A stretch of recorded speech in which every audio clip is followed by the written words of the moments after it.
This is Value Updates YouTube channel. நம்ம value update YouTube சேனலில் வந்து எக்ஸ்க்ளூசிவாக லீகலை வந்து மக்களுக்கு எஜுகேட் பண்ணிகிட்ருக்கோம்.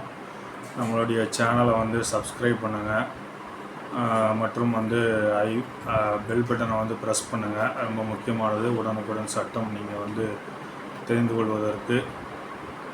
நம்மளுடைய சேனலை வந்து சப்ஸ்கிரைப் பண்ணியிருந்தீங்க அப்படின்னா சோசியல் மீடியாவில் ஷேர் பண்ணுங்கள். அதன் மூலமாக மக்கள் சட்டம் தெரிந்து கொள்வார்கள். ஒரு வீடியோ பார்த்தீங்க அப்படின்னா முழுமையாக பாருங்கள், அப்போ தான் சட்டம் வந்து தெரிந்து கொள்ள முடியும். இன்றைக்கி ஒரு சின்ன ஷார்ட் வீடியோ தான், என்ன அப்படிங்கிறத பார்க்கலாம். அதாவது அக்கம் பக்கத்தில் இல்லை ஃப்ளாட் சிஸ்டம்ஸ் இருக்கிற வீடுகளில் வந்து நாய் வளர்ப்பார்கள். அது சம்பந்தமான ஒரு வீடியோ, ரொம்ப பயனுள்ள வீடியோவாக இது இருக்கும். அதாவது நாய் கடித்தால் வந்து வளர்த்தவருக்கு சிறை தண்டனை கொடுக்கப்படுமா அப்படிங்கிறது ஒரு கேள்வி.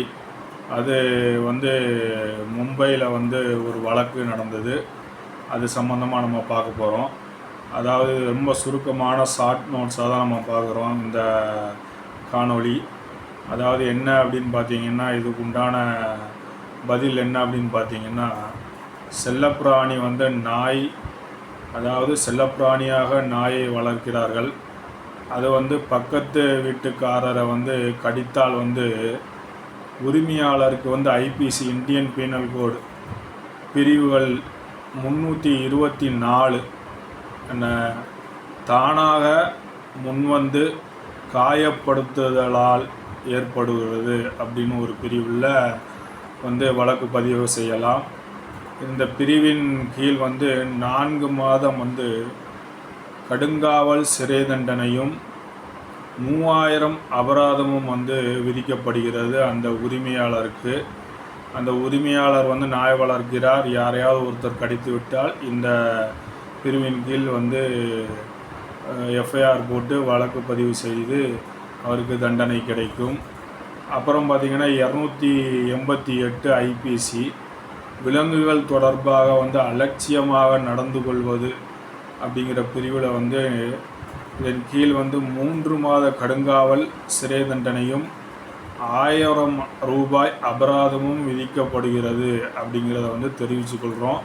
அதனால் வந்து நாய் வளர்க்கிறவர்கள் கண்டிப்பாக கவனமாக நாய் வளர்க்க வேண்டும் என்றும் யாரையும் கடித்து கொள்ளாதபடி அதை வந்து பார்த்து கொள்ள வேண்டும் அப்படிங்கிறதையும் நம்ம வந்து இதில் வலியுறுத்துகிறோம். நாய் வளர்க்கக்கூடாதுன்னு யாரும் சொல்ல முடியாது. ஏன்னா நாய்ங்கிறது ஒரு வீட்டின் ஒரு அங்கமாக வந்து கருதப்படுகிறது. சட்டமும் அதை வந்து நீதிமன்றமும் அதை வந்து வலியுறுத்துகிறது. ஆனால் நீங்கள் அலட்சியமாக இருக்கக்கூடாது, நாயை வந்து அடுத்தவர்கள் கடிக்கும் வண்ணம் நீங்கள் வளர்க்கக்கூடாது அப்படிங்கிறதையும் வந்து சட்டமும் நீதிமன்றமும் வந்து வலியுறுத்துது. அதாவது மும்பையில் வந்து நடந்த வழக்கில் இந்த தீர்ப்பு வந்து கொடுக்கப்பட்டிருக்கிறது இந்த செக்ஷனில்.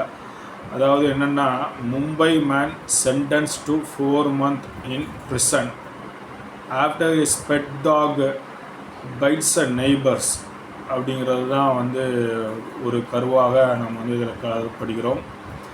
இந்த நம்மளுடைய வேல்யூ அப்டேட் சேனலில் வந்து தொடர்ச்சியாக பாருங்கள், முழுமையாக சட்டத்தை ஒரு காணொளி பாருங்கள் அப்படின்னு நம்ம சொல்கிறோம். மற்றும் பார்த்தீங்க அப்படின்னா சப்ஸ்கிரைப் பண்ணுங்கள், மறந்துடாதீங்க பெல் பட்டனை ப்ரெஸ் பண்ணுறதுக்கு. அப்போ தான் உடனுக்குடன் உங்களுக்கு சட்டம் தெரிந்து கொள்வீர்கள். மிக்க நன்றி, வணக்கம்.